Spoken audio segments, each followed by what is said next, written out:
What's up, guys? Thought I'd go into a little bit of, an Eagles review from yesterday's game. Um, the Eagles beat the Patriots 25-20 in somewhat we'll call a little bit of a sloppy game for the Eagles.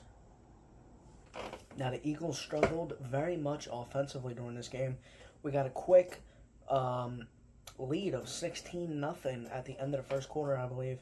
And pretty much after that, the second quarter, the Eagles were non-existent. And what's weirdly enough is the Eagles were the best second quarter team last year. And that unfortunately continued throughout the entire game for the offense. I'm going to go over kind of 3 positives and 3 negatives for yesterday's game. Positive number 1, good old Jalen Carter had 6 rushes and 1 sack. The sack at the end of the game was extremely important.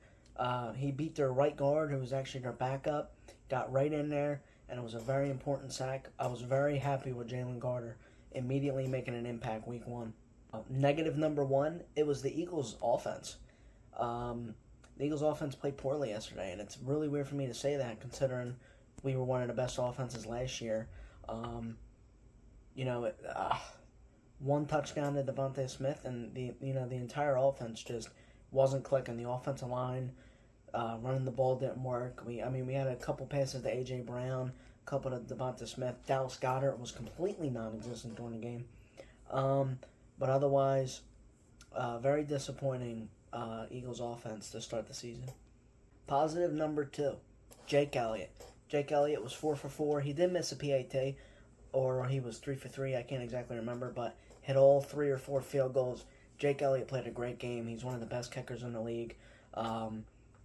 There's nothing more else I could say about him other than he's a great kicker. Negative number 2, special teams. The Eagles had to burn 2 timeouts 2 different times because we didn't have enough personnel in the field.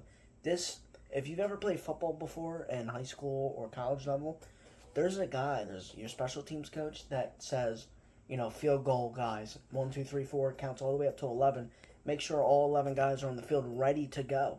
And it's a cause for concern because one of the biggest plays last year in the Super Bowl was a 70-yard run, punt return by the Chiefs that pretty much closed the game away for the Eagles last year in the Super Bowl. But I think positive 3 was also the Eagles' defensive line. Them young guys and older veteran guys constantly switching in. I think it was tiring out the Patriots' offensive line. They had their right guard and their right tackle out. The defensive line did a phenomenal job yesterday. Third biggest negative yesterday that I don't see a lot of people talking about was the Eagles' zone defense. The Eagles, we played very conservative yesterday on defense. Not blitzing a lot.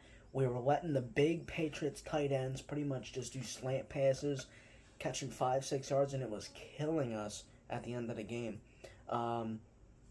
Defensive coordinator, he was calling a lot of zone for some reason, not blitzing a lot. It was actually kind of frustrating me a lot. And I don't know if it's because, they were afraid of having them go up the top, but the defensive line had enough pressure to where we could play a little more aggressive, and we weren't. A little honorable mention. The entire game, it was pouring, raining out. Probably a little bit cold. Ball was wet. The wind was up there. So, I give the Eagles a little bit of leisure for that. But all in all, we played Thursday night against the Minnesota Vikings. I'm excited to see what the offense we can kind of light a fire again. And, we had a great game against Minnesota last year. And I'm definitely going to be doing a video on Thursday night. I'll probably do a video Friday afternoon. So I look forward to that. See you guys later.